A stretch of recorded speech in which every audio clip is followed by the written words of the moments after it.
This is 99% Craps. Hard 10, hard 10. Here's the number. I'll take the full odds on the 10, 200 on the hard way. The limit on all the numbers, 250 on the 11. Thank you very much. Say, you played this game before. Just once. Welcome to the Red Eye Gamblers podcast. High above the second largest city, west of the Mississippi. Two chronic craps players, talking craps, playing craps, thinking craps. This is 99% Craps. Coming up on our 17th episode of 99% Craps, we're on our way to play craps in Lake Charles, Louisiana. We discuss a new play, bonus bets, and hot bets. Plus, introduce a new segment, The Gods of Gambling. But first, we start with trip goals and pregame strategies. Wednesday, August 14th, 2019, episode 17. The Red Eye Gamblers present 99% Craps. And we are back. No, we're just getting here. Well, We're just on our way. we are on our way. On our way back to Golden Nugget at Lake Charles. Well, I say Golden Nugget, but we're going to go see Isle CAPRI. Try to. Try to, yeah. See if we can get lucky and get on the table there. Yeah, I did all right last time. And so now we just need to... It didn't take too long to find a spot. No, actually, it didn't at now all. You're getting really loud. Oh, well then you better turn it down, because it's about to be a party up in here. No, it didn't take us that long last time to find a spot at all. Which is unusual, because but we usually don't sit and wait either. But we didn't wait maybe 15 minutes, and we were able to get to the table. Yeah, and that's usually what it takes. Unless it's, just a wide open table. I mean, you usually can go to a table and, unless it's hot. Yeah, people Then are nobody rolling. leaves. But if it's cold, then people start leaving. Or choppy. People play different ways.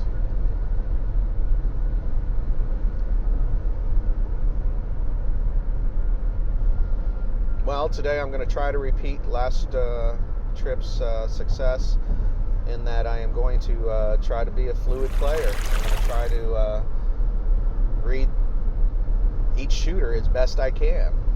Now, as close to as impossible as that sounds, that's what I'm going to do. I am definitely going to keep track of rolls per shooter. Yeah, that was definitely helpful. Because I find that, once I hit that 5, 6, 7 mark, then I need to go super cautious. And if I'm playing positive, then maybe it's time to switch to negative. But, we at one point talked about how we feel like if somebody's going to roll a 7, they roll it fairly quickly. Or if they get going, and then it'll be, like around the 12th or 15th roll. And then if they make it past there, then they might go 22, 25 rolls. So I want to try to be that fluid player. And that if I see that, I've got a couple of DCs up there by the 8th roll, 9th roll, and maybe they knock both off, and they're still rolling by the 12th or 13th roll, it might be time to go back up with a positive bet. Well, in theory, but then that goes against the principle of we're trying to get out of there within the first 10 rolls. True, but I'm just saying, depending on the shooter and how the table's been and the situation. No, that's exactly what it is. It's the shooter. You're qualifying the shooter. Have they been rolling? Are they rolling? What have they been hitting? How long they've been there? Well, one of the things I definitely want to try to do, we were chatting about it earlier also, was going real light for maybe close to the first round of dice going around the table so that we can really see how people are shooting. Because, last time I noticed that there was this one guy that he was killing 9s and 5s.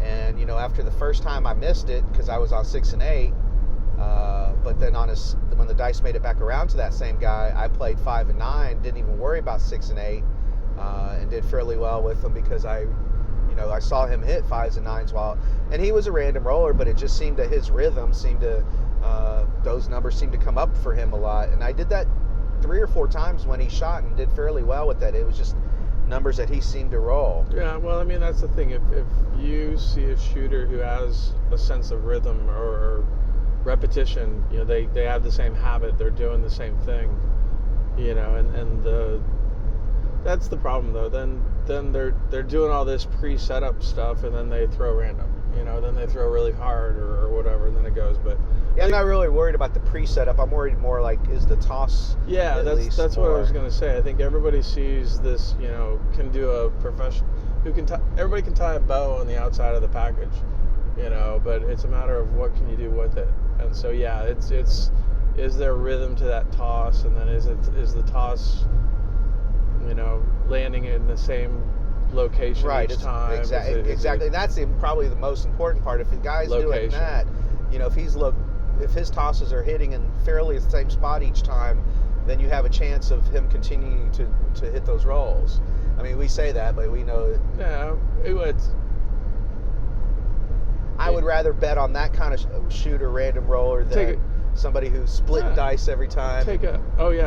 Rather take a chance on somebody like that, or a bigger chance.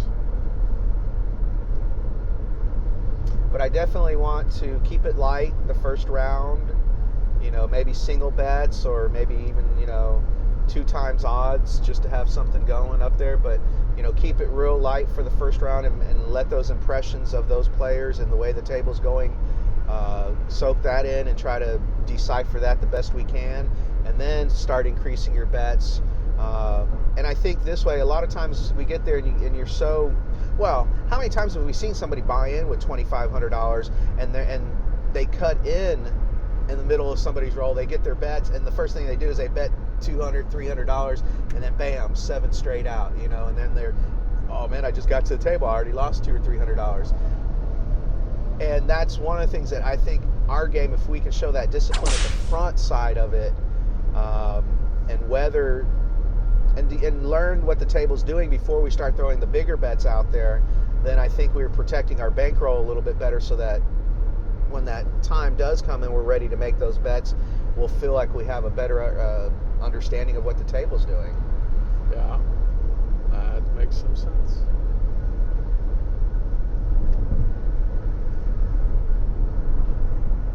No, I agree. I was planning on starting slow again too. Basically, you know, just have your toe in the water. You know, just one bet. You know, or straddling, do we don't. I don't know though. I still don't. I'm not a fan of starting at do we don't. I think you do we don't after you've already been on the table. Well, I will tell you one thing. One of the things you could do to keep it extremely cheap is do the do we don't, and then just play the ATS for $5. If they let you. They don't. Not everybody lets you. They were letting me play the ATS when I was doing dough. That crew, I've had crews not let me. Oh, really? Yeah, I've told you this. Well, I mean, I think as long as you're making bets. No, if there's no money at risk, why should you have the opportunity of the ATS? At 12, they still make money on a 12. That's not the point. I still got my money. I can make the argument for the casino. It's you should not be allowed to make an ATS bet if you're playing the do we don't, because you have no money at risk. Well, I don't like the way you think. Well, you don't have to play in my casino. Well, unfortunately, last time we were there, they allowed me to. Well, but I didn't play everybody either. And a lot of times when I did play it, it was on you or me, and then I wasn't on the do we don't. So. See, you don't even know what you're talking about. Well, but I did play it while I was on the do we don't for sure. Well, I mean, if they're going to let you do it. Well, that's what I'm saying. I mean, $5 up, a do we don't. What, you only risk $5 for that roller? You have the chances of winning $825, I believe. On a random roller. For $5, that's worth the pull of the good old. You go right ahead. Slot machine stick. You go right ahead. You won't ever be patient enough to just do that bet.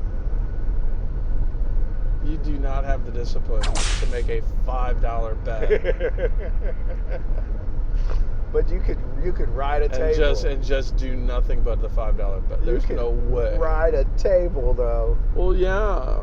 And then you think the dealers are really going to want you there? 20 bets in, you've spent $100. It's been 2 hours. What kind of comps am I earning here, people? Negative comps. Well, so you mentioned strategy. So, are you doing things differently at the beginning and then going to change midway through? Well, not as far as the actual play, but the chip denominations, yes. But no, I mean, I think we're 6 and 8 guys for the most part. An occasional 4 and 10 or an occasional 5 and 9. But I mean, mostly we're looking for the 6 and 8. And so no, I mean, initially I'll probably just play one, either the pass line or 6 or 8, or maybe both, depending on what the table minimums are. But once I get in and I start wanting to bet more, I mean, we're still going with a relatively small bankroll. I mean, we'll have more money in our pocket if we want, but I mean, I think we still kind of both want to approach this with a smaller bankroll to tighten up our games. And so, I mean, $30 and $50 bets will probably be the majority of the bets I play. I don't think our bankroll is really big enough to do 100, but maybe once. Yeah. And I think you have to be up before you can do that. You can't be even or down and then try to bet 100. You have to be up when you do that, so that yeah, you have to, because otherwise it's chasing. Well, exactly. And I mean, unless I can't even say unless the right circumstances came up. I mean, I just think you have to be up to make those bigger bets. Well, and then if you do take a swing like that and you miss, you got to shut it down. Right, and at that point you don't have a choice then. And at that point, you still should be up or even, and then that is a good place to shut down because then you can regroup and go back. Yeah. But no, I mean, as far as my regular bets, once I get into it, I think $30 and $50 will be the increments that I use. But we both know that it's not hard to get $150 out there, even when you're playing with a smaller bankroll. So you got to watch that. Got to make sure our exposure is limited, or at least placed with the best possibilities of making money on it when you risk it. So no, I mean, I'm going to play the same way. I'll increase it a little bit, but I mean, I'm not going to change my schemes. Yeah. I want to practice free throws, and then game time I want to shoot free throws. Right. So I mean, or layups. Hell, I want to shoot layups all game. Right. But I mean, I think almost the turning point here has been, we've been positive players, and then we went to the dark side and was dark side players for a year plus. Yeah. And then we went back to positive, and now we're kind of blending these two together, and not because a few months back we talked about, okay, we'll play positive, and then the last couple of rolls when we see the table getting cold, we'll play don't, and then we're leaving. You underestimate the power of the dark side. Right. It was what we discussed as our exit strategy. Right. And now we're talking that we could play positive and negative on the exact same player. Sure. And I think that's putting the game as much under a microscope as we can. And instead of trying to watch 3 or 4 rollers and getting a feel for a table, we're going to, once we understand the table, we're going to watch this one roller and see what he's doing. And that's a little more of what we've been talking about is, coming up with a per player strategy, a per player goal. And then, you can say, okay, I'm going to do these plays on this guy, and then I'm going to take that guy off, and I don't need to go because I've got so much action going on. I've got several plays to do with this guy. Well, and not everyone, if we make money on the front side of that, on the first point, and we're positive, you might just, back off. You don't necessarily have to play the don't. If you only knew the power of the dark side. On the back, trying to catch the back side of it. Well, once you're up, you're up.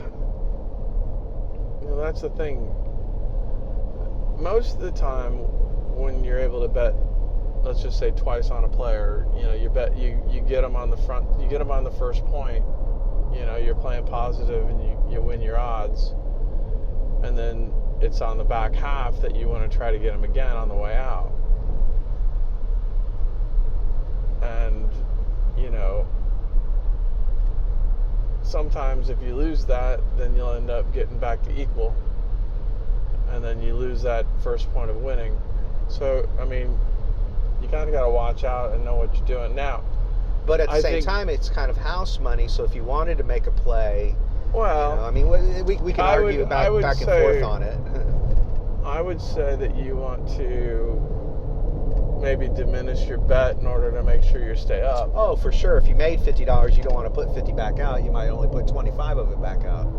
Similar idea with me when if I have a $50 DC going up and either 2 or 3 hits, and I make that money, I'm going to probably not make it a $50 bet again. I'm probably going to take it to just 25 and pull 75 of it back. Yeah. And guarantee some money. That's the one thing we talked about it a while back, but we haven't really talked about it since. But I mean, still the ultimate goal is to try to make sure you're always putting chips in your rail. You can't just keep pressing. You can't just keep putting money back out on the bets. You have to make sure you're putting some back on your rail to make sure that you're guaranteeing a profit.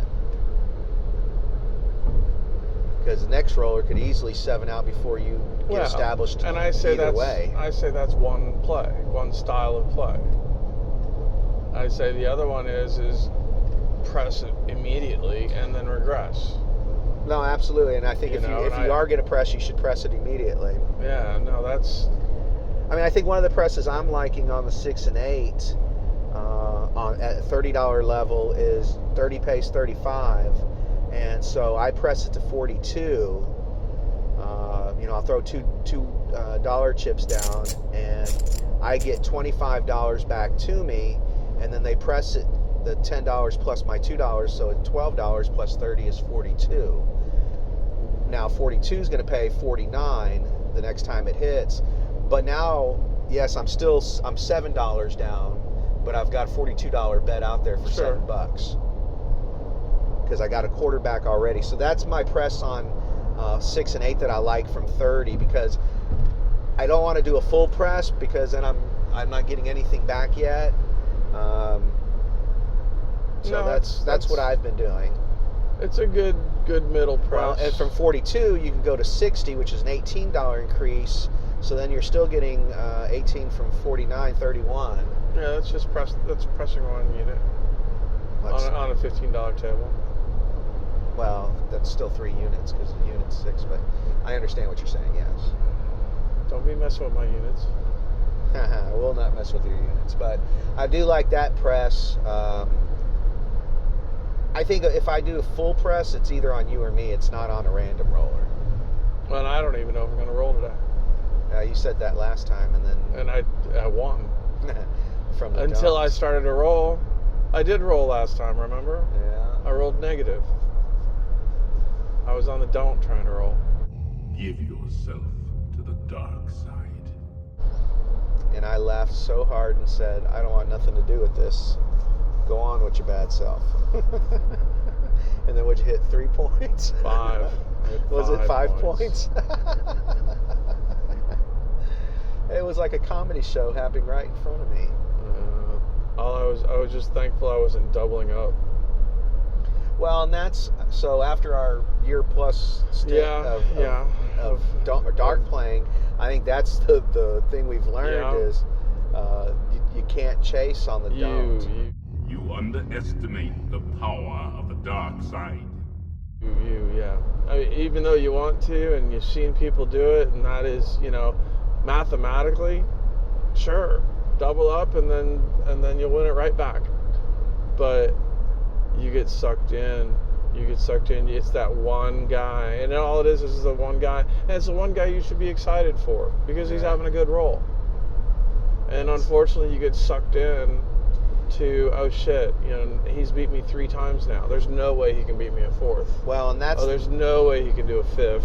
And that's the difference I think now is when we're putting DCs or playing don'ts. Give yourself to the dark side. We're playing flat bets. Yes. And so, you know, yeah, even if he knocks off 2 or 3 of my DC bets, I might have lost $100, $125.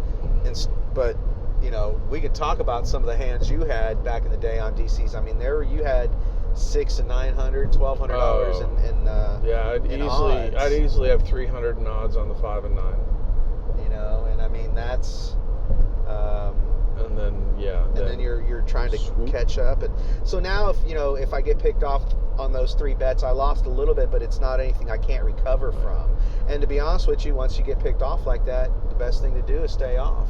Well, that's the thing. I like the idea of just 2 DCs because, you know, if one gets knocked off, then you can debate on whether to take the other one down or not. And then if you don't, then that's the play. You know, you got to keep it simple, otherwise. Yeah, but neither one of us really have ever taken many DCs down. I think once they get established, I mean, you might as well let them ride. You have the advantage after the come out. Right. Oh, exactly. Oh no, I understand. You know, that's. And when you're pulling your DC bet up, you're giving the advantage back to the casino. Yeah. Yes. Oh no, I completely understand that. Yeah. So then yes, the way this play works is then to let it run all the way dry. Even if it's a 6 or an 8 at that point, you know. Well, and I think by evening out the second 2 bets to 50-50, that solidifies the loop. I liked it staggered too, but yeah, I can play it either way. Well, no, it makes complete sense. It's $200 commit. Okay, so for those of you that were listening to the last episode, we started talking about our strategy and our bet, and so we came up with this bet. So we'll go through it real quick,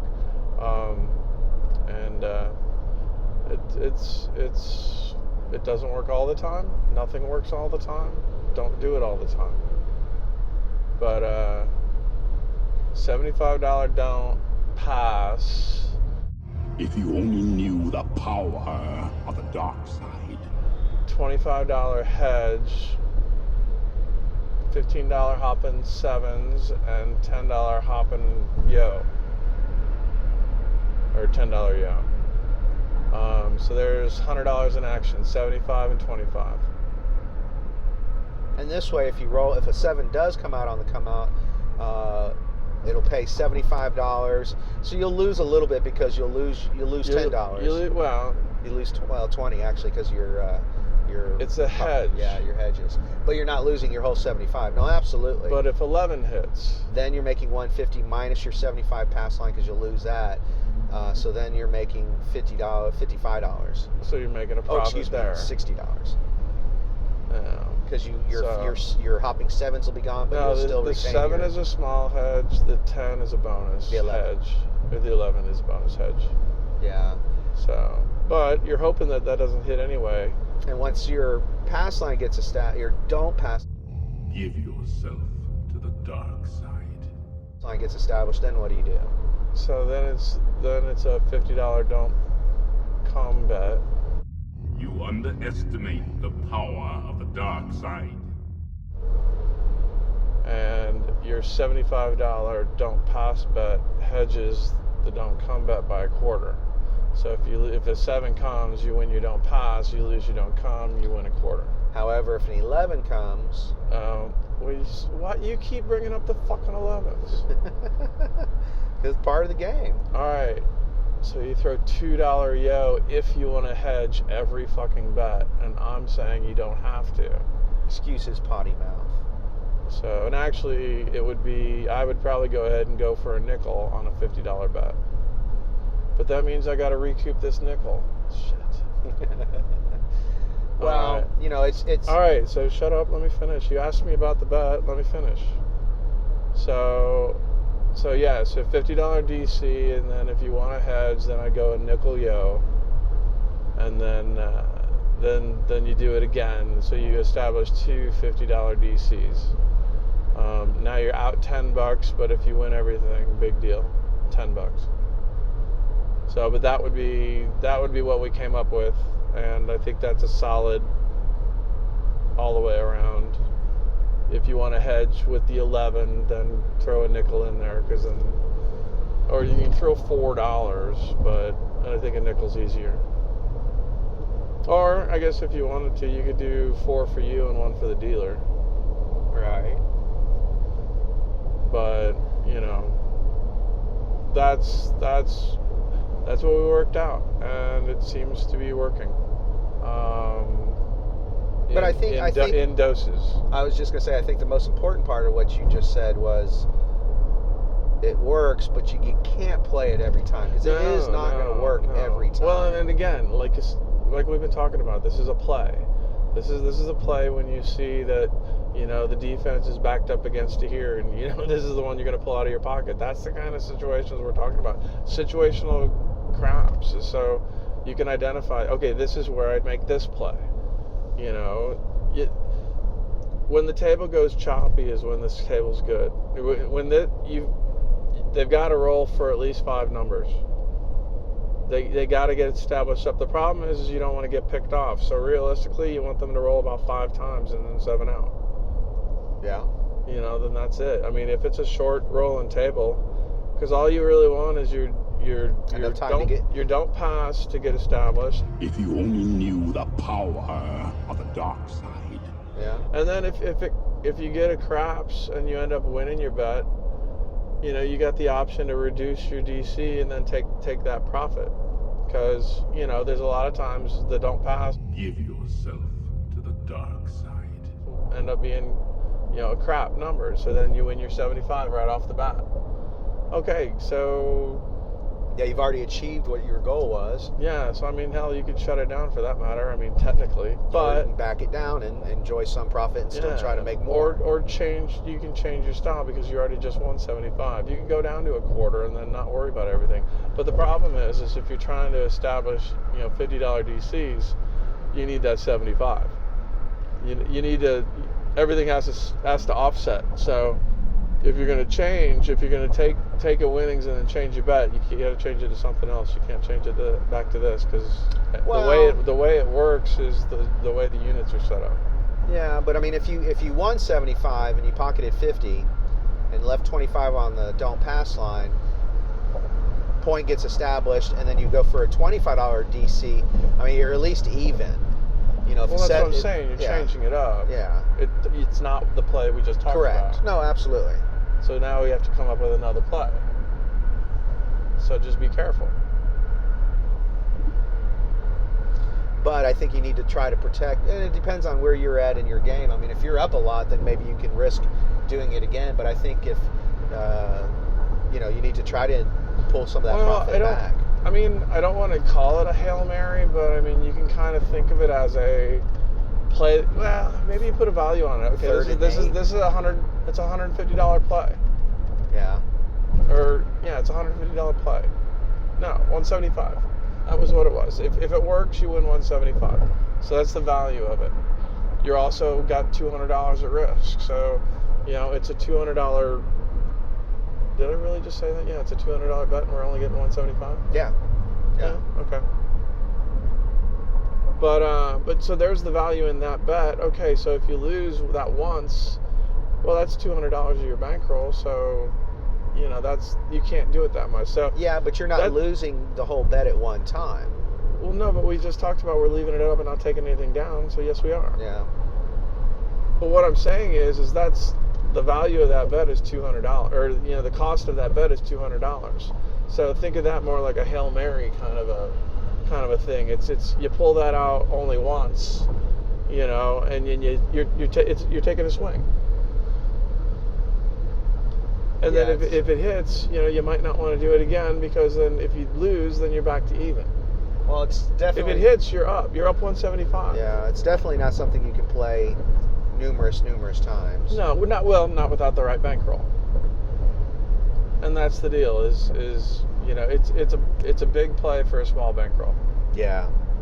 And if you lose it, you really got to watch out. Well, once again, we're making that play when we're up. Yeah. You know, we're not making that play down or at even. But that's the same thing about talking about, you know, 120 or a 150 6 and 8. That'll be after we're up. And most likely that'll be on a press. Yeah.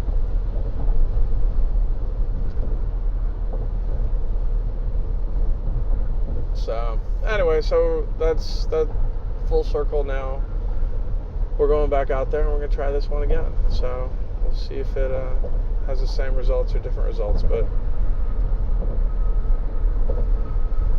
well, I'm going with a lot of optimism, so I believe we can duplicate what we did last time, because we didn't do anything extraordinary. We just managed to, well, we zigged and zagged when we needed to, and usually it's the opposite for us. well, we were patient. We were disciplined. I think a lot of what last week was about was we didn't have a lot of money at risk at the beginning of our gambling. Well, and the other funny thing to this, and this is all psychological, but when you buy in for $2,000 and you're $200 or $300 up, you're like, well, that's nothing. I want to keep playing. Yeah. But when you buy in for $600 and you're up $200 or $300, that's like half of what you brought. Yes. Or 2/3 of what you brought. So I mean, or a third of what you brought. So I mean, it feels like when you play with a smaller bankroll, you can take those smaller wins and be happier with them. I mean, that's all obviously complete psychological for us. Yeah, and I think that's exactly what we're trying to do. I mean, that's a part of the practice. We're talking about practice, man. I mean, how silly is that, man? We're talking about practice. That we're trying to do, or it's this rhythm we're trying to get in, this rhythm of winning, this rhythm of having a strategy, having a routine. I mean, that's what we're trying to do. And the thing is we're still going to take some uppercuts on our chins, and we're still going to take some black eyes, but hopefully we're able to give back as good as we get. Well, it's being able to see them coming. Yeah. And again, it's not having too much exposure. It's doing things in relationship to your bankroll. Knowing what kind of risks you're throwing out there and how many of them to actually take, and then identifying the situations that are eyes that you can capitalize on. Notice, pay attention to the table, pay attention to the dealers, pay attention to the casino staff. Is money getting dropped on the table? Are they bringing more chips to the table? There's all sorts of opportunities. Yeah. And then if anything, it's protection too. Turn your shit off. I was just going to say, the one thing that I am going to try to do today, and it happened to me 3 times last time, was I'm keeping count of the rolls, it's like roll number 6, roll number 7, roll number 8. And 3 times I told myself, okay, this is the last roll, and then I'm going to turn them off. And sure enough, 7s on 3 of those rolls.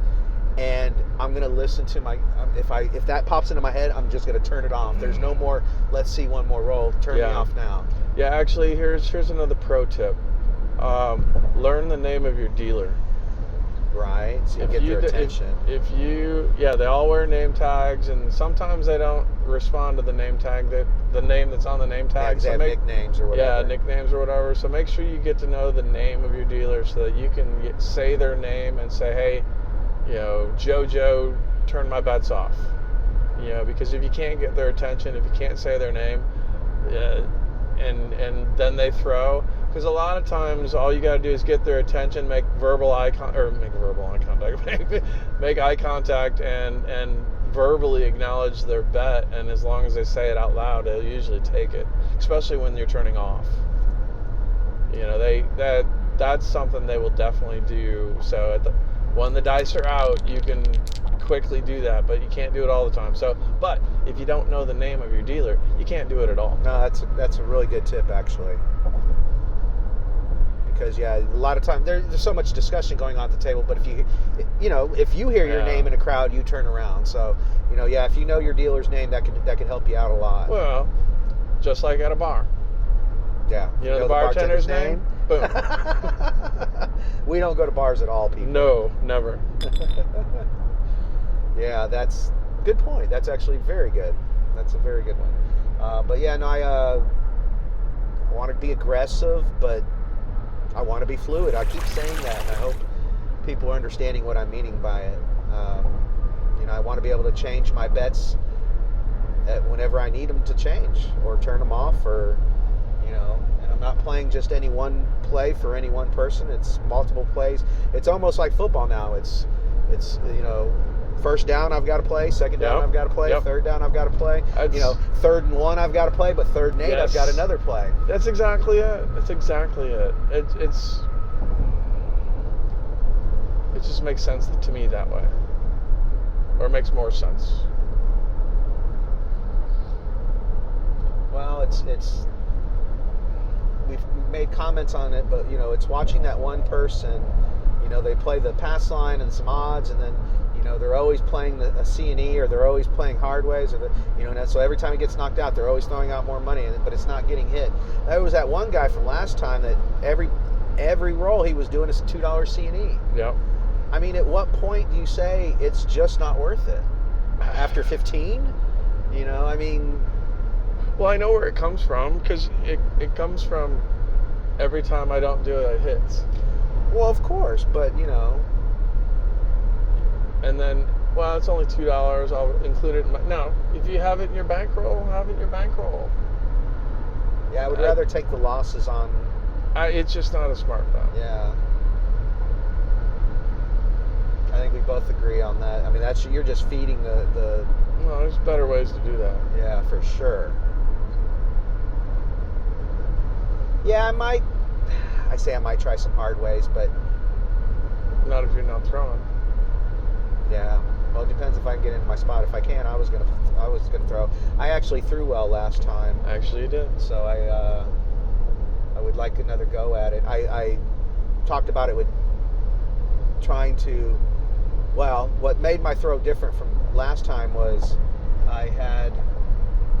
usually I put my left hand across the rail when I pick up the dice with my right hand, and I leave that hand on the rail, and then I throw it. But I put my hand next to my side and wasn't getting that brace, but for some reason my throws were going much better because I was not putting my hand on the rail. Not propping your hand up.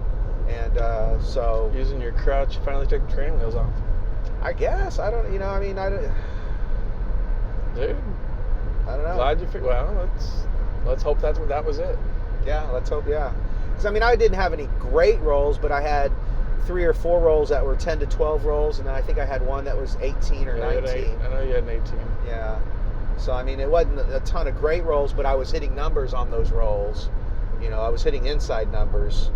And if we can hit it 2 or 3 times, hell, 2 times, we're happy. Yeah.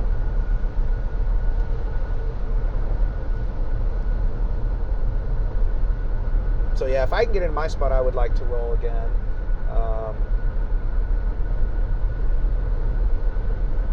And I think I'm going to play the ATS, but randomly. I mean, I don't think I want to play it for every player. I agree. I think that there's value in playing it, especially at a 5-on-5 or a 2-on-2 for that matter. Yeah. The risk is fine, but I think we can see what shooters have rhythm to them, what shooters have a better opportunity.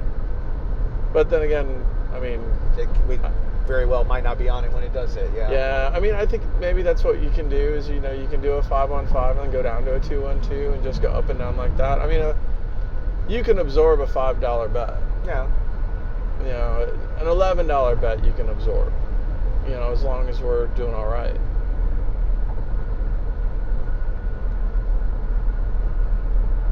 Well, and sure enough, last time, that was one of the reasons why I did pretty well, is because I hit one and somebody else hit one on the ATS. Both on it.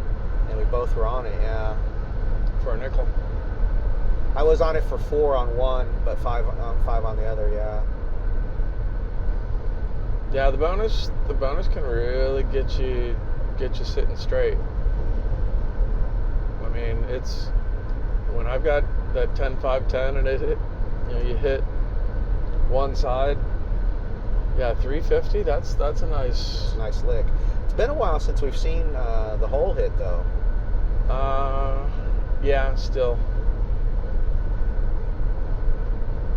Well, I'd like to change that. Yeah, I would like to see that more often as well. So, no challenge. Challenge accepted. So we are going to probably head to Isle Capri first. Yeah, we had well, now that the construction's not in the way, we can actually get there directly. Technically, we can get there faster than the Golden Nugget. Oh, okay. Well, yeah, so I do like going to Isle Capri, and then I'm pretty sure my crew's there. So I would really like to play with the crew. Because what's good about this crew, at least that I like, is I trust them in when they tell me if something's been hitting or something's not been hitting. You know, they'll realistically tell me how the table's doing, or they know how to say how the table's doing. I mean, you ask the guy next to you if the table's hot or cold, and they don't really know what to say. I mean, you can't really believe them. Yeah. You know, well, I just got here, you know, I don't know. But the dealers have been there the whole time. They know exactly what's happening, or at least for the last 20 or 40 minutes since they've been back from their break. You know, so I like that I know these guys, and so I like playing on their table. Well, now I think last time we went was Father's Day, and I think that's why the tables were at $10. What do you think they'll be at today? I think it all depends on the crowd. I still think, well, I think they'll still be $10 at Isle. They've always been lower. On Fridays, they went up to $15 during the day one time or a couple times, but they usually are at $10. I mean, they used to be at $5 weekday days a long They don't time do that ago. anymore, I don't. do they? No, I don't think so at all. Kashada's the only place that's got $5 and 20 times odds. I can't remember the last time we played on a $5 table. The Kashada. Well, no, it was Biloxi. Yeah. Remember probably. the $5 don'ts that we lost our ass on? Yeah. If you only knew the power of the dark side. No, yeah, that wasn't a $3 table, it was a $5 table. Yeah, we were doing don't come bets. Give yourself to the dark side. It's all over the table, giving it measles, and they just kept taking it, knocking us off. We were so pissed.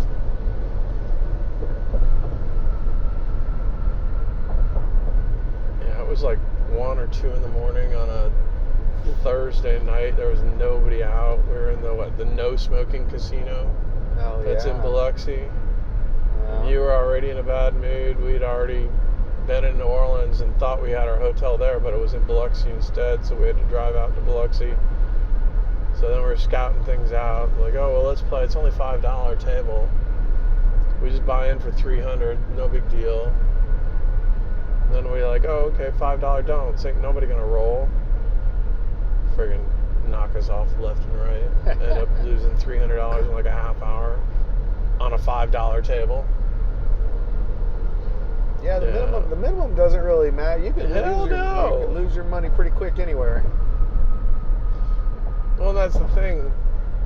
You had $5 bets across, and then you'd win 1 or 2, and then you'd lose them all. Yeah. Nobody ever caught a long roll,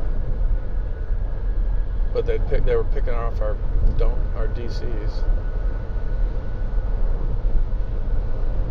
But yeah, I think that was the last time I played at a $5 table. Yeah, that's been a while. Over a year ago. The economy has gone up. Yeah.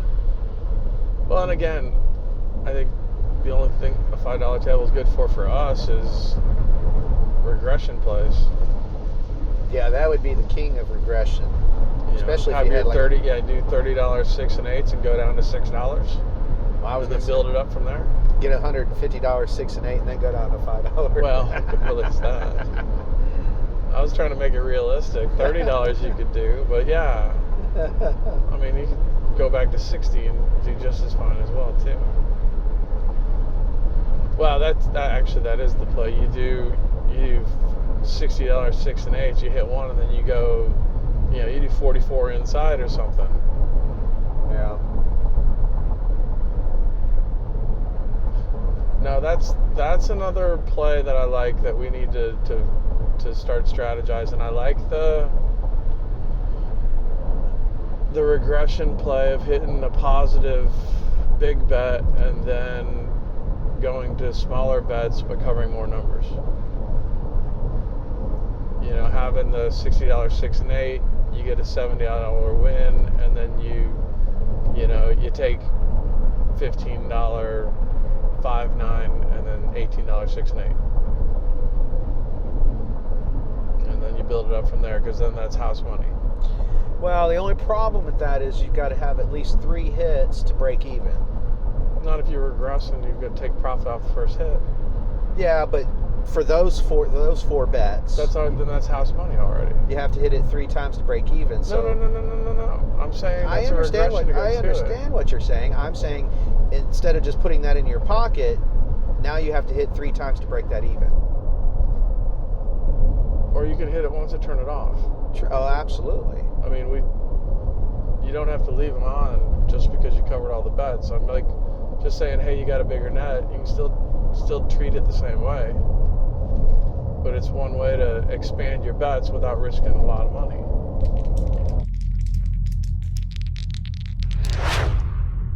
The Red Eye Gamblers present the gods of gambling.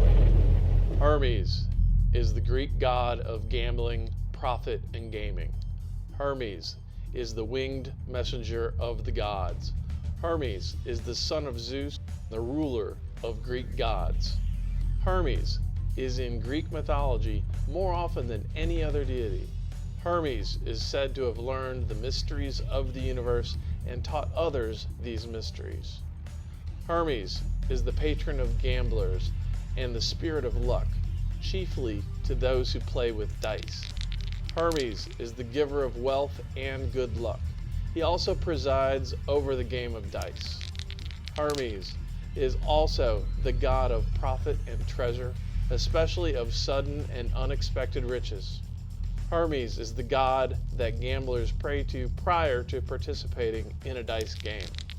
Hermes is credited with the invention of many things, including the first system of weights and measures, astronomy, fire, and of course, dice. Hermes is the Greek god of gambling. The Red Eye Gamblers present the gods of gambling. Well, we discussed it last time, hedging the point. If the point was 5 and you had $75 on the odds on your don't pass. If you only knew the power of the dark side. And you're trying to establish a DC or doing whatever you wanted to do, you could hop the 5 for $5 to hedge your, if the point did hit roll, then you would be hedging that. But then you're hedging yourself on the DC because of 7s, and it starts getting all complicated. But yeah, that's an option.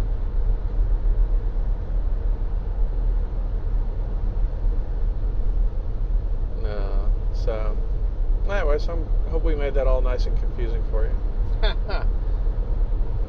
But again, it's not something we recommend as general play. Again, stick to the pass line, the don't pass. Give yourself to the dark side. And your box numbers and bonus bet. I think that's plenty. I was going to talk about the field a little bit, but I was trying to remember. I think you've got 20 combinations that'll hurt and 16 that'll help. Yeah, I think it's something like that. Yeah, so there's 36 numbers. So yeah, I think it's the 5, the 6, the 8, and the 7. So those combinations there's 20 combinations of those, and then there's 16 of the other. And then some people like counting the 2 and the 12 twice because you get paid twice as much. So that doesn't change your odds. It doesn't change the odds, but Yeah. so sometimes people will say, oh, that you can win 18 versus 20. So, but no, that's still not in your favor. But we put it out there occasionally, and we know people that play it. Well, we've seen people that's all they play. But it's a game to itself. We've definitely seen some players who rolled a lot of field numbers and didn't roll very many 6s and 8s. And if we can recognize it early enough, I mean, we'll put out a field bet. But I mean, it's not a great bet because it's only a one-time roll, and it's not quite 50-50. I mean, it's not in your favor. Yeah, it almost makes sense to me to put a, it's like to almost risk a $1 hop bet or $4 horn versus a $5 even money field bet. Well, I mean, the field bet's obviously covering more numbers, but yeah, but I mean, realistically, it's covering the 2, the 3, the 11, the 12. Yeah, so those 4, and then 4, the 10. 9, the 4, and the 10. It's only 3 more numbers.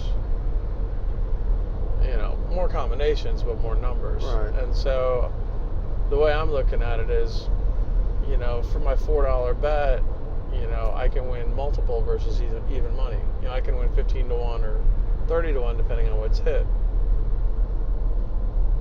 versus just even money on that $5 bet. So if they're gonna roll an extreme field number. The other point to that is if the minimum table is 15, then yeah, $4 horn definitely is. There's that part too. Yeah, actually, that's a little more of where I was going. Is you can risk a lot less. Yeah, because if the minimum is 15, then your field bet would have to be 15. Yep. Where you can get away with the horn for $4. So yeah, that would be. Hell, I wonder if you could technically hop. Well, that'd be $16 actually. You could hop every field number for $16 because there's 16 combinations. And that's funny. I hadn't thought about that one. That'd be a hell of a setup by the dealer, and he probably wouldn't do it for $1 each. No, I'm sure they would. But You know what you do? That's what you do on bubble craps. Push the button. Come on. Push the button. But you'd have to get that in fast. You'd have to make 16 $1 bets. I guess you could probably do it because all those hot bets on bubble craps are on the screen. Yeah. And you could probably go through them pretty quick. But that's only paying 15. So you put $5 out there. I'm just saying. Oh, that's interesting.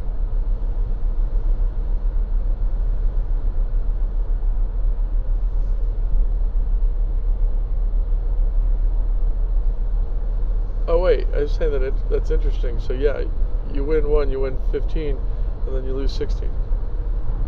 But you'd still keep your $1 up there, so you'd break even. Yeah. But does that help with comps? Oh. Well, it depends on the bubble craps machine. Push the button. Some do, some don't. Is it true that currently, right now, only Golden Nugget has the bubble craps? Golden Nugget does not have bubble craps. Push the button. Oh, they got rid of it, huh? That's right. So nobody in Lake Charles has bubble craps now. What are you talking about? No. Everybody else has bubble craps. Push the button. They've got it at LeBear's, and they've got it at LeBear's Capri. yeah. Oh yeah, it's on the bottom floor for Isle Capri. Yeah. Okay. Where have you been? In my usual place. Yeah.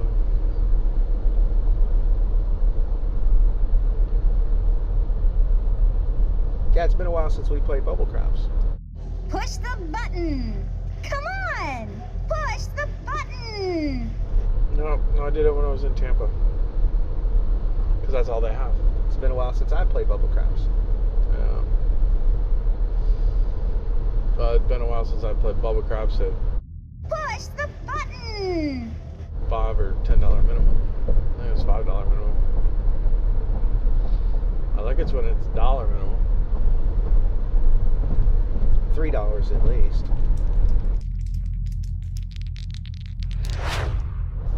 But I guess in addition to the field,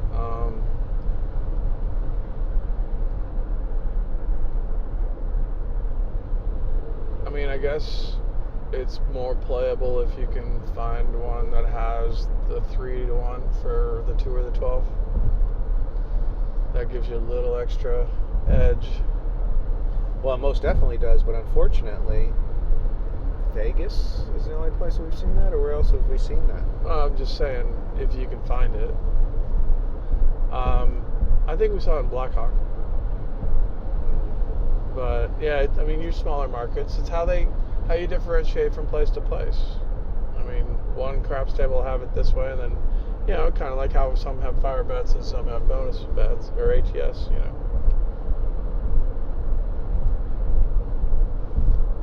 Yeah, still waiting for that next trend. Well, I kind of wish that repeater had made its way down here. Yeah. I think it definitely made it to one of the groups, and then it's all at all their tables now. Caesars, I think. Because it's Paris, right? Yes. Yeah. But even when we went to Caesars, they had both. But then again, it's all about scheduling your table felt. You know, rotating it out. And once you get the new felt, then you get the new standard. Yeah, see, I could see them going. Because the other thing was, I think they put the repeater with minimum was $5. Yeah. So then that increases your, you know, everything else. I'd still do it. Yeah, we just would need to take an appropriate bankroll for it, because then you're talking $50. $50 bet. Yeah, well, that's $100 at risk. I still think we could do a two-player cover.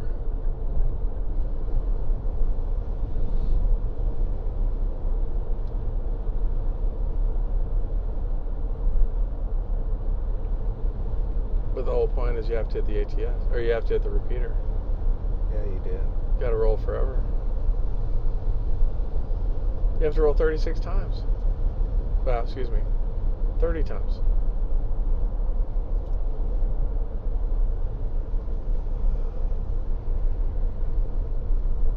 Yeah, that would be interesting, wouldn't it? Pick off every number in a row, or just... Well, if you could get paid for all that, and if you were at $5 a piece. Well, you're not good. The only way you're getting paid for that is if you iron cross it and you're covering everything. I guess that's, now that I'm thinking about that out loud, iron cross is your full net, isn't it? That's the one that covers everything. Yeah. And then you basically start folding up the wings on that, take off the field, and start pulling in from 4 to 5 to 6.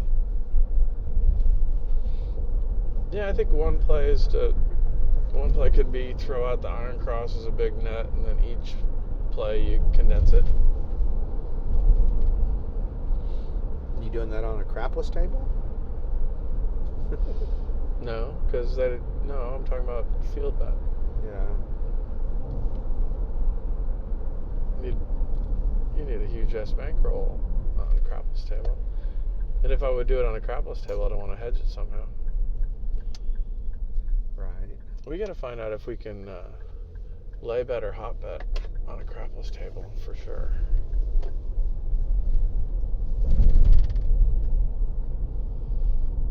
Because I think there'd be opportunity to hop sevens.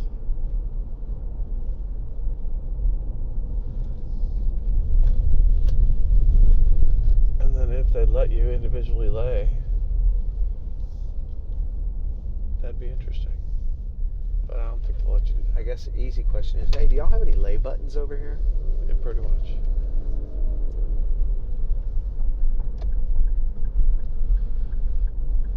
Well, we are pulling into Isle Capri. Smile, you're on camera. He says on the podcast.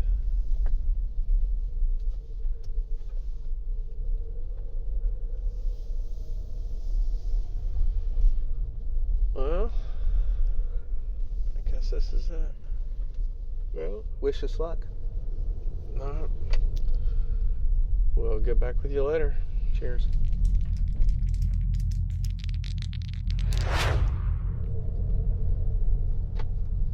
All right. Well, it's only a little after 3. We have decided to end our trip just a little early. But not by much. No, we said 4 o'clock. We still. Well, actually, we got the free gift. Well, we did get here earlier this time than we normally do. Well, we spent time at Isle Capri. We actually we played about 2 hours at Isle Capri, and then we came over here to Golden Nugget and played for about an hour. Well, we should start with Isle Isle Capri. Capri. Yeah, because that table was pretty hot. Isle Capri was had a full table when we got there, and it took us a good 15-20 minutes to get a spot. Yeah, but that wasn't even that long of a wait. Well, no, but I was mean, pretty quickly. the table was already had energy on it. Yeah. It was a full table. It wasn't just us that were looking for spots. There were a couple other people. Yeah, no, it was definitely the table was packed, and the dice were moving, and part of your crew was there, or two. No, they were all there. Right? That was the crew. Yeah, the 4 of them. So, yeah, I was disappointed because my guy was on the other half, and they didn't rotate all the way through. They stayed to their halves. Right. Yeah, which I suppose is probably smart. Because then your dealers are learning how those people place bets. Yeah, you're more focused on those shooters on your side, or excuse me, those players on your side. But yeah, no, it was definitely a hopping table. We both did very well. ATS hit. You were on the first one. I was not. Yeah, I had 5-1-5 up, and actually the whole thing hit. You know, for as much as we talk about, we hadn't seen a full ATS hit. We saw it, and I was on it. Unfortunately, I was not. Yeah. But that kind of was how my day went. I was zigging and zagging when I shouldn't have been. I didn't have as good of a day as we had before. I definitely. Well, we made money at Isle Capri. We both did. Yeah. Yeah. No, we were riding the right wave there. The don't strategy we were talking about. Well, I only played one don't bet that whole time at Isle Capri. If you only knew the power of the dark side. Yeah, I won it, but it was a 4th point, and I didn't even put much on it, and it was an 8. But the guy had been rolling so well, but I was like, well, this is the 4th point. I can at least I can bet 30 against it, so I won that bet. Yeah, but geez, these Isle Capri table was hot, and the problem was we started kind of thinking it was choppy and starting playing with a little bit of our don't strategy. Give yourself to the dark side. And we were getting killed. Oh, actually, I did play a couple of DCs that got knocked off. Yeah. No, we got knocked off quick, and then we just decided to play one number, and then the other number was hitting all the time. I mean, the sister was getting hit all the time. And then, I mean... Yeah, but one guy had a monster roll. He rolled like 36. Oh, yeah. And then I was on the don't. You underestimate the power of the dark side. Got knocked off, and then I decided to play on the positive, and I ended up getting friggin' all the inside numbers at like a quarter, and I think I had the 6 and 8 at 60, and was up to 300 by then. I'm gonna take credit for that, because that's what I said. Is if your DCs got knocked off, you could consider going back up positive. Yeah. And I believe you said, and then that's exactly what you did. Well, yeah, that's probably. I'm sure I said that. Well, you disagreed with me. Oh yeah, no, I disagree with you all the time. But apparently, I was correct. Well, in the field experience is a whole nother story. Well, sure, And yeah, I think still you have to. One of the things is you got to keep your ego in check. I mean, if you're on a roll, you calm down there, cowboy. Yeah. Yeah, but there were a couple really good rolls at that table, and the guy next to me was hysterical because he was pretty funny. He was getting down to the '80s music, you know. Yeah. No, it was actually. But he kept feeding that hard ways, and he only hit. I want to say he only hit it 3 times, but I mean, man, he was feeding that hard ways. I mean, he only got paid $35, and he was feeding it $5 every time he got knocked off. Yeah. You know, and unless you're pressing, I don't see. That's a tough way to. I mean, he was doing well, but he was only doing well because he was making bigger bets up top. So I mean, I guess it's his. He feels like it's his tax, but. Well, I mean, you can can't set up some bets where you can just keep. You know, it's just the a loop. Right. That you don't make any money, but you keep making the bets. Well, and we've talked about this. When you're at 60 on 6 and 8, and you're putting just 5 on the hard ways, and it hits a soft, you're still making $65. So that's not putting but you just can't keep doing it. And at some point, you have to press it. I think. And you got to figure out a way to. You got to do something. You just can't keep playing the same thing. Well, it depends on the goal you have per shooter. Yeah. Well, he was just throwing money in that pit. Oh yeah, well no, he had a style of play, and that was the thing. He played the same way on every shooter. Yeah. And it didn't matter where he was in the roll. If anything, it was could he remember what other bet he liked to bet? Oh yeah, the hard ways. Yeah. Oh yeah, the hard 10.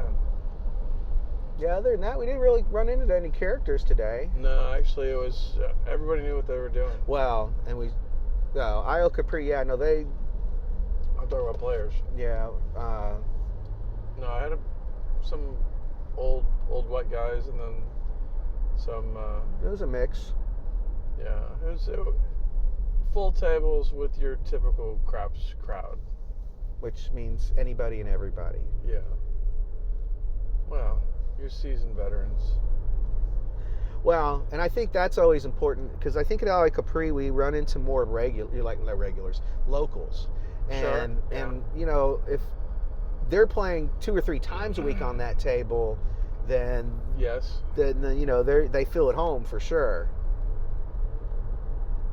And I feel like that's what we see more at Isle Capri than what people feeling more comfortable than at Golden Nugget, because at Golden Nugget's going to be more of a destination spot. People that are going there, but people that are going to Isle Capri probably live in the area. I would agree. Well, it's also lower limit, so if you're going to be going more often. True, that's a big point too.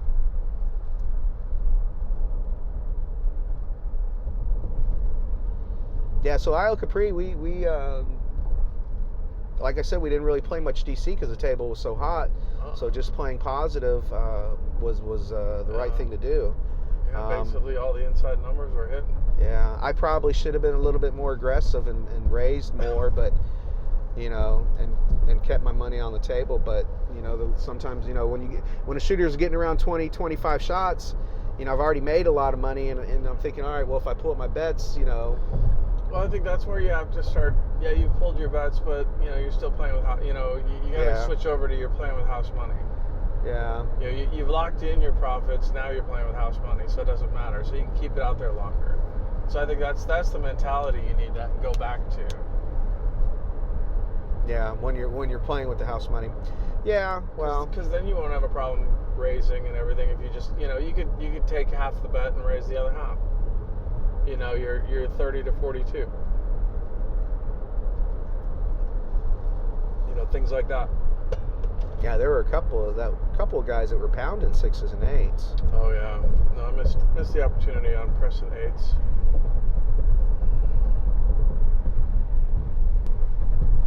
Yeah, it was not very strategic, but then again, I wasn't expecting him to hit 8s. Yeah, I think he hit the ATS and would have hit repeaters if that would have been the other bonus bet on the table. Yeah, so we had a good run at Isle Capri, and then we spent about 2 hours, and then we packed it up and headed over to Golden Nugget. Yeah. Yeah, Golden Nugget was good. Now the second we Wow, it was opened, good. It wasn't good actually. What am I talking about? opened up the doors from the elevator into the casino, and man, the first thing I thought was, whoo, something's wrong with their AC. And sure enough, it was not because usually it's so cold in there, I actually bring a jacket because of that. Yeah, their AC was out, and it was hot in there. We had to go find. I mean, the craps table area had air going, but the whole casino wasn't running, and so it was easily 70 degrees in there. So, I mean, it was probably hotter 80. than that. Yeah. And it's usually probably 68 in there. Oh, it's ice cold. 65 maybe, yeah. I mean, that's what we talk about all the time, is how cold that place is. Yeah. Of all the places, that's the coldest one, too. Yeah. So, yeah, actually, to be honest, I just called it out in our last podcast, so that must be why it fucking broke on us. Right. We complimented them on their cold AC, and then it breaks. Yep. There you go.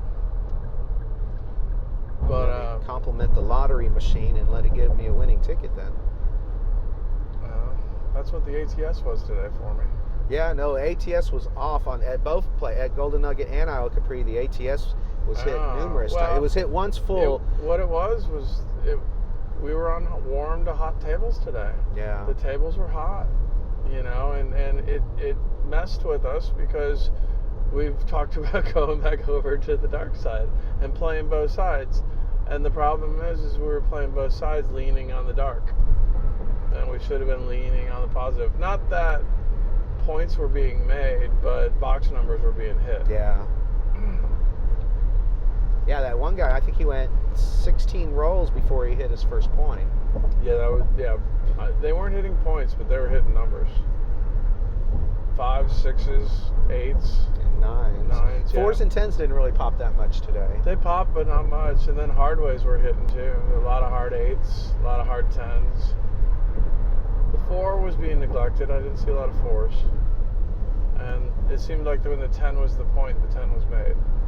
Yeah. But either way, yeah, everybody was rolling, except for you, as usual. Well, I wasn't in my spot. I was on the opposite side, yeah, and I did not. You weren't in your spot. And this time I did not roll well. Yeah, no, it was, well, and that was the thing. That's how I got down. So once we left Isle of Capri, I ended up hitting, well, let's back up. Isle of Capri was so hot, they had 3 shooters in a row that hit the ATS. The first guy hit the whole ATS, and the second guy hit half, and the third guy hit half. Yeah, I got part of the last and two. I got the whole one at a 515, so I ended up getting 570 something, 575 maybe, or something like that. 526. 526, thank you. And I wasn't sure why they paid you 526, but that's what she called out. It was the big 500 chip, so I was happy about that. But so of course I'm going 212 on the next shooter because I just won all that money. And lo and behold, he had a good roll and he hit a half. So I got another 70, and then I was on to the next roller. And I'm like, well, shit, the last 2 hit. I mean, might as well throw $5 out there. It's not gonna be that big a deal. And he had the half, so I got another $70. So yeah, I had a nice little run with the ATS, and then that helped for the up and down that I was going through on trying to figure out how to play don't on a hot table. If you only knew the power of the dark side. Yeah. It was like the don't person gets burnt on the stove playing on a hot table. Yeah. It's like everybody is like, ow, what did I should have known better. Ow.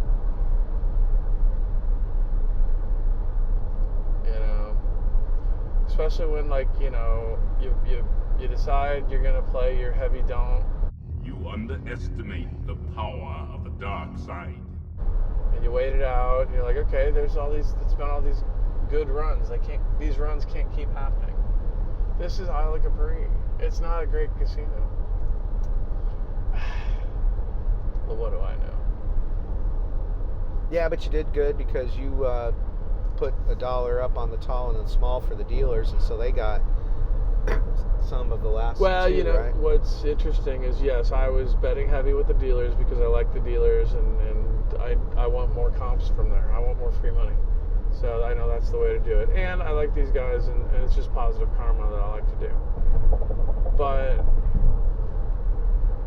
you know, it was getting me we talked on the way here about how the casino wasn't going to let you bet the ATS if you were doing the Dewey down, that you had to have a bet that was at risk. Well, the Capri didn't do that to me. But that was another reason why I was tipping. I decided I would tip because they were letting me play the ATS while I was on the Dewey don't. I feel guilty about it, so I had to tip. Well, I think it worked out for them. Well, then so I put them on the tall and the small, and of course they're going to like that. And then they ended up winning on the ATS too, so they were all happy about it. I will say this: you put them on the ATS, they pay attention to the ATS. Right. Except for that guy that I mentioned. That was a switch. I said the 10 had, but the dice had already rolled. Yeah. That was why I said something, because I was like, you know, if the dice are still in the middle, okay, they haven't gotten to flipping that token over yet. But I mean, the dice had already rolled for the next roll, and they hadn't flipped a 10 that had just hit. I was just getting my chips in order. I know what's going on. Okay, buddy, I'm watching you. And you didn't because you didn't mark it. I don't think the eye in the sky would like you marking something that happened the roll before or after the next roll. So let's call security over here and see what that means to your bosses. Give me crap because I pointed it out. No, Isla Capri was hot, and we had to make adjustments because we went in with the wrong strategy for that condition. We're lucky we switched it around. Yeah, well, for sure. And then I think that's kind of what got us in a little bit of trouble at Gold Nugget too. But then I think then that problem was also, it went from $10 at Isla Capri to $15 at Gold Nugget, and that extra $5 starts racking up pretty quick when you start losing $30 bets. Well, when you're losing them, yeah. You lose 3 of those every player. You can't do that too many times. Yeah, I didn't read Golden Nugget right. I did not have a good outcome, but, you know. I'm wondering if it's still, I don't know that we need to take a big break, or a bigger break, a longer break between sessions. I mean, we did kind of just go right into it. Yeah, we did. This is true. I mean, I don't know that, it's just... Yeah, something to think about, but who knows if that really had anything to do with it. Well, I'll say if anything had anything to do with it, it was the AC not working. Well, there's that. But we really shouldn't be complaining because it was a hot table again. Right. I mean, it did. I was on the ATS and hit the ATS. I mean, that's ridiculous. I was on 4 ATSs today. And I didn't roll at all. You did once. Not very long. No. I knew better. Yeah, it'll be nice to roll again, but not right now. I'm too focused on strategy. I don't know. Half the time I felt I knew what I was doing. Half the time I felt like I was playing catch up. Yeah. I mean, I'm not psychic. I don't know what's going to happen next. But if it happens the way I want it to, I'm excited about it. That's just about having those bets down in the right place when those dice roll. Well, and then that's what we're doing. We're putting the best percentage chance bets out there for us to try to, you know, to win on. Well, and I also have to say I'm disappointed that I once again did not get the free appliance today. And, I think your appliance out. You've been complaining about your wall of appliances. No, but I still have more room. I want to make it They're bigger. finally letting you know. They're listening. They're listening to you. I'd like to get back on the list because now I feel left out. No, so Golden Nugget was. You would have thought with the chaos going on, it would have been a don't play. I mean, that was kind of why we were don't. Well, that's why I thought I was going to do well on the don't. Give yourself to the dark side. Was because the AC wasn't working. Yeah, well, that, and I mean, there were only 5 or 6 people shooting at the, or 5 or 6 players at the table. Yeah, it was a $15 table, but And sometimes I feel like when it's a smaller table, people don't roll as well. I feel like most people they get more luck when there's more people at the table. I don't, I think it's all about rhythm. In my dim-witted observation, but so I wasn't thinking anybody was going to roll for a long time because there was only a few people at the table, and it wasn't a packed table and it wasn't a lot of cheering and No, it was a very mellow table, actually. That was why it was so good. Yeah, the guy in between me and you he was the one that hit the ATS, or half the ATS, and then it was the other guy that hit the full ATS. Yeah, no, it was everything was happening, but it was all positive, and we didn't go in there with a positive strategy. Yeah. We went in there thinking it was going to be choppy. Well, we audibled the wrong call on that one. Yeah, we missed up on a good 30-45 minutes of play. I mean, that was the thing. From Isle of Capri, I mean, it was an up and down start. We were there for 2 hours, but finally made out pretty well. But again, for me, it was because I hit the ATS, because I hit that bonus. And then same thing happened to me at Golden Nugget. Well, not same thing, but I mean, at Golden Nugget, before I knew it, I was down, half my bankroll. And we hadn't been there hardly any time at all. And I was like, what the hell's happening? And I was on the don't. You underestimate the power of the dark side. Thinking that it, can't have 2 casinos that are hot. Right. Dumbass. Sure enough, get onto a hot table. I lose all my don't. If you only knew the power of the dark side. And I go back up on the positive and end up having decent sized bets that's winning. Yeah, it was freaky. It was freaky how hot the tables were today. Although not hitting a lot of points. Yeah. They were hitting box numbers. And the horn. Yeah, if you could have bet on the horn, that's the thing. I don't think a lot of people were betting on the horn. But that 11, that was the thing. I was hedging that 75 with a $10 yo, and I hit it a couple times. Yeah.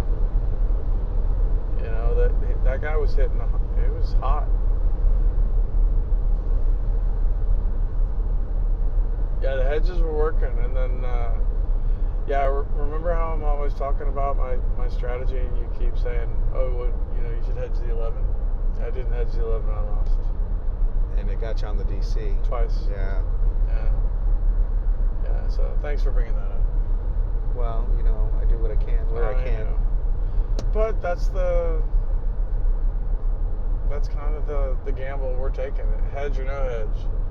Do you want to win an extra $5 or $25? Then don't put a hedge on it. Do you want to gamble, boy?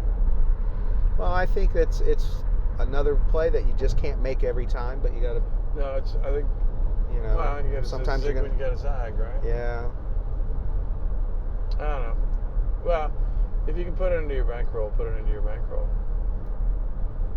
But that's the thing. We were playing pretty loose. I was taking a few too many shots than I should have. Well, we might have come back a little overconfident after our last trip where we were Well, I think you always do. Anytime you win, I think going from casino to casino was a problem. Right. Yeah, because leaving Isle Capri, we were both pretty confident. Oh, incredibly confident. And I think I even mentioned we need to make sure we slowed down for the first few plays. And I don't even think I heard that. Yeah, well, I didn't follow it either. Coming up on our next episode, we celebrate our first anniversary the only way we know how, with a trip to the casinos on July 11th, 7/11, National Craps Day. The Red Eye Gamblers, thank you for your time, and hope you got a little something out of this week's podcast. Here's to rolling sevens on the come out, and may your sixes and eights always be hard. Cheers.